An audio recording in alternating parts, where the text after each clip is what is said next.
They are 8-0. Well, I just want to see them get offensive rhythm. Just get a little bit more. I mean, they've got a little bit in Minnesota, but the hand that at home, you hope that George Hill will come out and be aggressive. We have talked about that continually. Turnovers on Saturday, leading to 31 Minnesota points. Ellis had 6 turnovers. Paul George had 5. Well, you are asking some guys to do a lot of things differently than they've been doing it. Saturday against the Knicks. He'll miss tonight's game as well as tomorrow night's game in Houston. Stolen by Hill. Gordon Hill now averaging 10 points per game on the year. I love the Pacers defense. The rhythm for Atlanta is just not there. Shot clock at 2. I love their defense. 1. Great defense again. George Hill did a solid job, a great job as a matter of fact. He mishandled the ball twice because of George Hill's ability to get his hands on the ball. And that's the way you've got to be active, talk, communicate. On the ground, he gets back up, knowing the shot clock's going down, gets it, and calls for the 24. Lost it. Here comes Monte. He has Paul George to the right. Monte will take it all the way, miss it. Rebound is tipped out to George Hill. And his three-point shot, good. You saw him working on that pregame, too. And all the Pacers were out here working on their game. You knew George Hill, this is from the neighborhood that he's played against at Jeff Teague. Here's Muscala, missed it.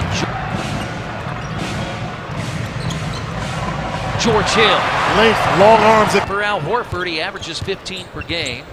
Inside the final minute, George Hill draws the foul on T. Boy, I love it. I love seeing G. Hill being aggressive like this. I do too. Pacers get a nice little break there because as George was coming off of Paul George, that's what Mike Budenholzer was telling Mark Davis, that Paul gave a little hip check and then George didn't do anything until about a step beyond it. But that's just, you know, those are the breaks and you take them. 71% free throw shooter for Hill, career 81%. Yeah, which is low. Yeah, it is low. As well as he shoots, 71% is not good enough for George Hill. He's better than that. Mike Budenholzer in his 3rd year, coach of the year a year ago, as Atlanta, the #1 seed in the East with 60 wins. They made it to the Eastern Conference Finals. They were swept out by Cleveland. And gets off the mark. Long rebound out to Teague. I'm telling you, he can cover some territory. Great. George Hill blocked that on the part of Atlanta. Less than 4 to play. George Hill takes it inside, and George Hill adds to his point total. 8 now. On the floor. That's why the Pacers have done a very good job. Oh, that's a steal. I mean, this is just George just taking a basket there. To Horford. Fortunate to get that in. Final minute, and the ball is loose, picked up by Hill.